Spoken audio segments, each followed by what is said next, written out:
वो चाहे तो मुझे हटा दे, राष्ट्रपति शासन लगाना हो तो लगा दे, मैं पीछे नहीं हटूंगी, सुप्रीम कोर्ट और जरूरत पड़ी तो अंतर्राष्ट्रीय कोर्ट तक जाऊंगी। नमस्कार, आप एनएमएफ न्यूज देख रहे हैं। यह बात कही है ममता बनर्जी ने। इंटरनेशनल कोर्ट जाने की, अंतर्राष्ट्रीय न्यायालय जाने की बात या धमकी ममता बनर्जी की तरफ से आई है। और इसी पर बात करने के लिए हमारे साथ सुप्रीम कोर्ट के अधिवक्ता के शर्मा जी हैं। बहुत बहुत स्वागत है के शर्मा जी आपका एनएमएफ न्यूज पर। लगातार हम इस मुद्दे पर अब तक कई वीडियोस बना चुके हैं। सुप्रीम कोर्ट तक जाने की बात तो ठीक, लेकिन क्या घरेलू चुनाव के मामले को अंतर्राष्ट्रीय न्यायालय तक ले जाया जा सकता है? यह ममता बनर्जी क्या प्रैक्टिकल बात कर रही है, या आप कैसे देख रहे हैं कानूनी जानकार होने के नाते? देखिए भुवन शर्मा जी, किसी भी केस में प्रामा फेसाई एविडेंस होना बहुत ही जरूरी है।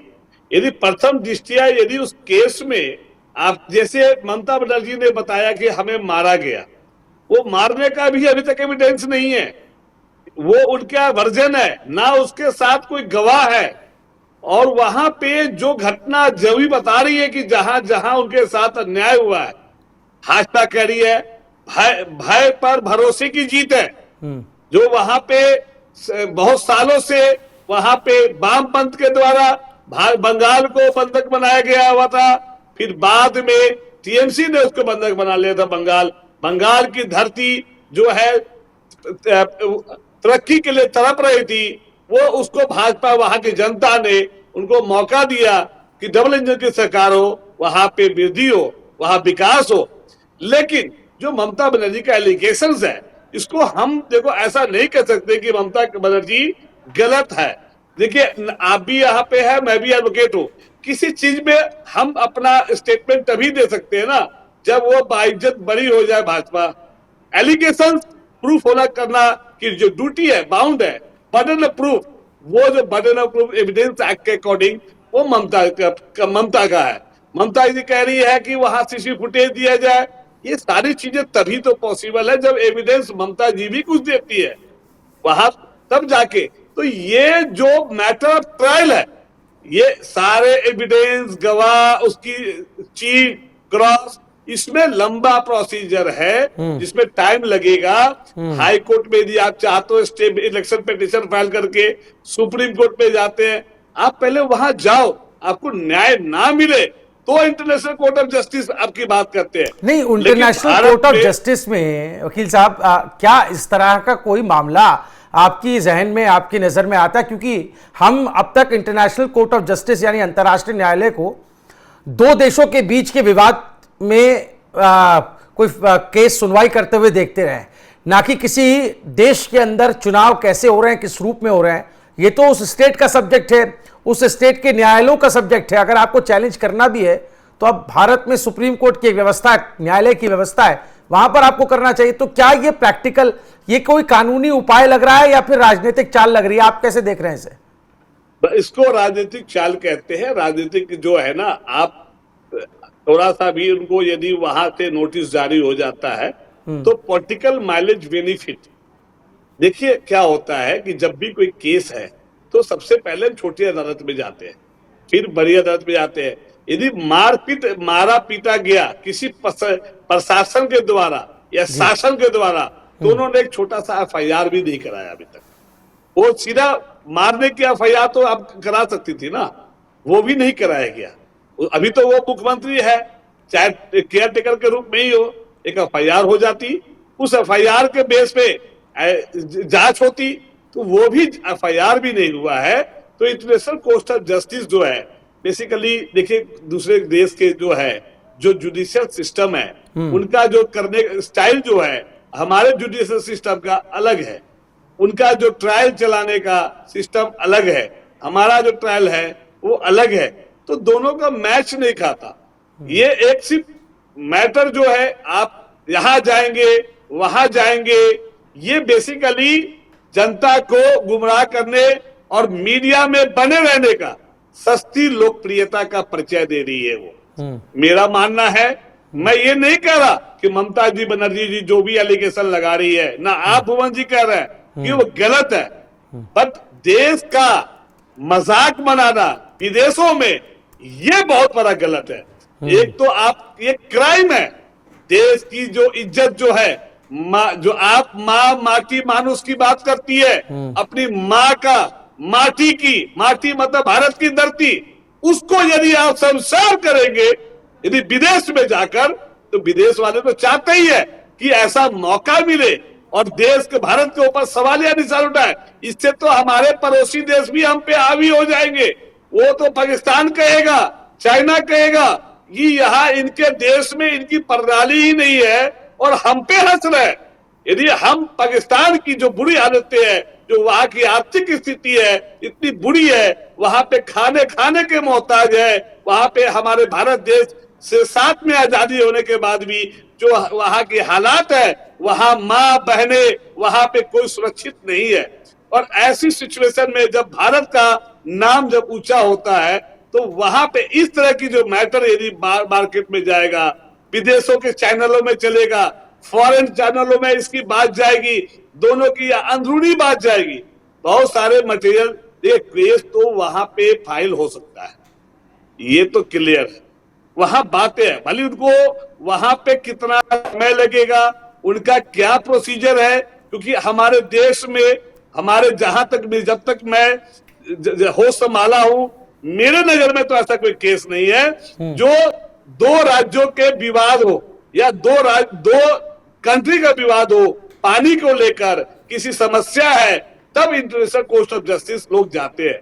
लेकिन एक चुनावी प्रक्रिया या मारपीट का, ये यहाँ पे वहां पे हम लोग नहीं जाते हैं। तो हमारे विदेश की धरती पे देश का बदनामी कभी कोई भी, बिल्कुल देश की बदनामी के एंगल को अगर हम देखेंगे शर्मा जी, तो आप बिल्कुल सही कह रहे हैं। अभी जो मौजूदा स्थिति है बंगाल के अंदर, जिस तरह से चुनाव परिणामों के बाद हिंसा देखने को मिल रही है, शुभेंदु अधिकारी के पीए की हत्या कर दी जाती है रात में सरेआम बीच सड़क पर, और उसके बाद हम देख रहे हैं जगह जगह पर कहीं बम ब्लास्ट कर दिया जा रहा है, बीजेपी कार्यकर्ताओं को टारगेट किया जा रहा है, टारगेट किलिंग अब वहां पर देखने को मिल रही है।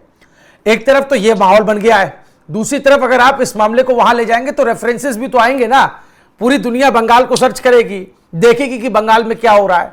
तो आप बिल्कुल ठीक कह रहे हैं कि एक जो प्रोपेगेंडा भी उस रूप में सामने आ सकता है, और बंगाल का मतलब पूरे विश्व में भारत से ही होगा, एक क्या छवि बनकर सामने आएगी, इस बारे में भी तो विचार करना। क्या ममता अगर यह कहती है कि कोर्ट, अंतर्राष्ट्रीय कोर्ट जाऊंगी, तो क्या वो इस बात का लिहाज, इस बात का ख्याल नहीं रख रही होंगी कि वहां जाकर भारत की बदनामी होगी? देखिए, मैं सारे वकील समाज के बारे में तो नहीं बोलूंगा, लेकिन ये जरूर है कि यदि जो भी इस तरह के बड़े केस, बड़े बड़े वकील जो लड़ते हैं, उनको नेम और फेम भी मिलता है, यही मीडिया उनको नेम और फेम देती है। तो जो भी बंगाल के तरफ से, टीएमसी के तरफ से केस लड़ेगा, तो उसको पूरा भारत और पूरा विदेश जानेगा। ये हो सकता है कि जो भी ये गलत आइडिया दे रहा हो, वो खुद का प्रचार करना चाहता हो, खुद को फेमस होना चाहता हो, तो वो भी ऐसा एक एंगल हो सकता है। आपने झारखंड का आपने देखा होगा, शिबू सोरेन, जब उनके ऊपर एलिगेशन लगा तो उन्होंने इस्तीफा दिया, जबकि उनको पता था वहां पे, हालांकि बीजेपी ने चंपा सोरेन जो उनके मुख्यमंत्री थे उसको अपनी पार्टी में शामिल कर लिया और पार्टी के तोड़ने की कोशिश भी की गई। उसके बावजूद भी हेमंत सोरेन ने फिर भी उस अपने आप को उन्होंने सरेंडर किया। जब वो बाइज्जत बरी हो गए, फिर जब उनको, और तब जाकर उन्होंने फिर से मुख्यमंत्री का पद संभाला। तो ये उदाहरण है, विपक्ष के उदाहरण से ही समझना चाहिए। आप तमिलनाडु के स्टालिन को देखो, आप देखें केरला के यूडीएफ की पार्टी जो जिसकी सरकार थी, आप उसको एआईयूडीएफ, आपने जिस तरह से देखा कि कैसे बाकी 5 राज्यों में हमारे, चाहे किसी भी जगह पे, चाहे महाराष्ट्र में इतनी बुरी स्थिति हो गई और वहां पे 2 पार्टियों को तोड़ दिया गया, सिंबल की लड़ाई हुई, लेकिन वो भी इंटरनेशनल कोर्ट ऑफ जस्टिस में लेके मामला नहीं गए। भली उनकी सरकार बनी या ना बनी, भारत की इज्जत सबसे पहली इज्जत है। भारत माता के रूप में हम जानते हैं, भारत हमारी माँ है, और यदि माँ की इज्जत यदि कोई बेचता है, यदि माँ की इज्जत में कोई आरक्षण लगाने की कोशिश करता है, तो ये भारत की जनता उनको सर पे बैठाना जानती है, 15 साल सरकार में सत्ता की कुर्सी में बैठाना जानती है, तो उनको धूल चटाने का भी काम यही के जनता शर्मा जी, अगर आप लीगल एडवाइजर होते ममता बनर्जी के, या ममता आपसे एक वकील होने के नाते आपसे सलाह लेती, तो आपकी सलाह ममता बनर्जी को क्या रहेगी, अगर क्या कहेंगे आप? मैं सबसे पहले ममता बनर्जी के लिए एडवोकेट होता तो उनको लीगल एविडेंस इकट्ठा करने की कोशिश करता, और ऐसा नहीं कि एक दिन में उनके साथ हुआ है, ये उनको पहले से पता था। SIR आ रहा है, वहां पे ढेर सारे, वहां पे सेना आ रही है, वहां पे पैरामिलिट्री फोर्सें आ रही है, तो अपने इंडिविजुअल डिटेक्टिव के द्वारा भी, प्राइवेट डिटेक्टिव के द्वारा भी, या अपने लोगों के द्वारा मोबाइल कैमरा, आज इतने सारे हिडन कैमरा है, वो भी उसके द्वारा अपनी सबूत इकट्ठा कर सकती थी। प्राइवेट डिटेक्टिव है, इन्वेस्टिगेशन एजेंसी है, उसके द्वारा वो अपनी कुछ सबूतें इकट्ठा करती, जहां तहां CCTV फुटेज है वो कलेक्ट करती।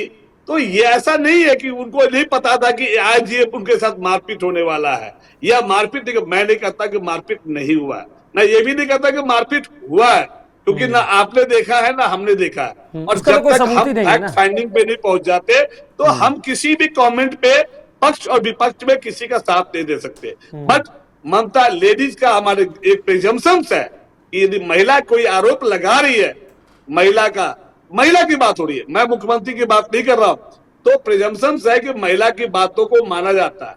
उस हिसाब से महिला मुख्यमंत्री को अपने आसपास के थाने में जाकर उनके साथ अभद्र व्यवहार, जो भी सेक्शंस उनके रिलाई करता है, उसके खिलाफ में एक FIR, यदि आपको नहीं पता है कौन सा वो पैरामिलिट्री फोर्सेस था, किसने मारा, तो अननोन के नाम पे भी उनको FIR करते हैं।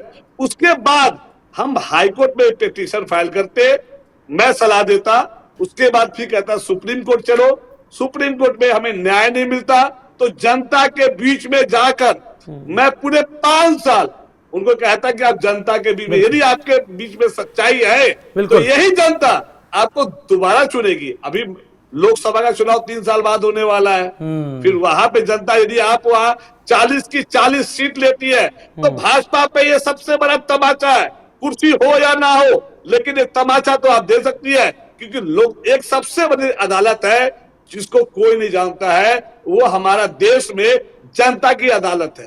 जनता की अदालत में बड़े बड़े लोगों को जब सबूत नहीं रहा है, तो आपने देखा होगा कि जनता ने उखाड़ फेंका है, और जनता की अदालत में आपने कितने बड़े बड़े क्रिमिनल को देखा होगा जब जेल से चुनाव लड़ते हैं, और वही जनता उनको जब चुन लेती है, तो हम क्या कहते हैं कि आपने हम पे लाख एलिगेशन, झूठे केस FIR किए, लेकिन उसके बावजूद भी मैं बेगुनाह था, इसीलिए जनता ने मुझे बेगुनाह साबित किया। यही कहते हैं ना, आप बिल्कुल ठीक कह रहे हैं के शर्मा जी कि जब जनता की अदालत ने अपना फैसला सुनाया तो उस फैसले को स्वीकार करने के बजाय पहले ममता बनर्जी ने इस्तीफा देने से मना किया, उसके बाद वो जिद पर अड़ गई, फिर उसके बाद उन्होंने कहा कि मैं सुप्रीम कोर्ट जाऊंगी, ऐसा सूत्रों के हवाले से जानकारी आई, और अब ये बात आ रही है कि वो सुप्रीम कोर्ट में नहीं हुआ कुछ तो इंटरनेशनल कोर्ट ऑफ जस्टिस भी जाएंगे। बहरहाल देखना होगा, आप जो बात कह रहे हैं ममता बनर्जी उसको कितना, किस रूप में, कब तक स्वीकार करती हैं। बोलिए आखिरी रिमार्क। मनन मिश्रा जी का जो बयान था, जो आपने देखा होगा, वो बयान जो था कि वकील लोग है या उसको मार के भगाओ, देखिए कैसा है, हर आदमी को राइट है वो अपने किसी बात को रखना, या सुप्रीम कोर्ट में वो जाता है, कोई भी वकील या कोई भी जज इसको मना नहीं करेगा, ना अभद्र व्यवहार करेगा। देखिए किसी का पर्सनल हो सकता है, बट हम जो वकील लोग जो होते हैं, वो चाहे चोरी किया हो या ना किया हो, चाहे आप रेपिस्ट हो, आपने देखा होगा निर्भया कांड में इतना होने के बावजूद भी एक ट्रायल प्रोसीजर चला, और अपनी बातों को रखने का, हालांकि सारे एविडेंस उसके खिलाफ में थे, उसी समय गोली मार देना चाहिए था, लेकिन उसके बावजूद भी है।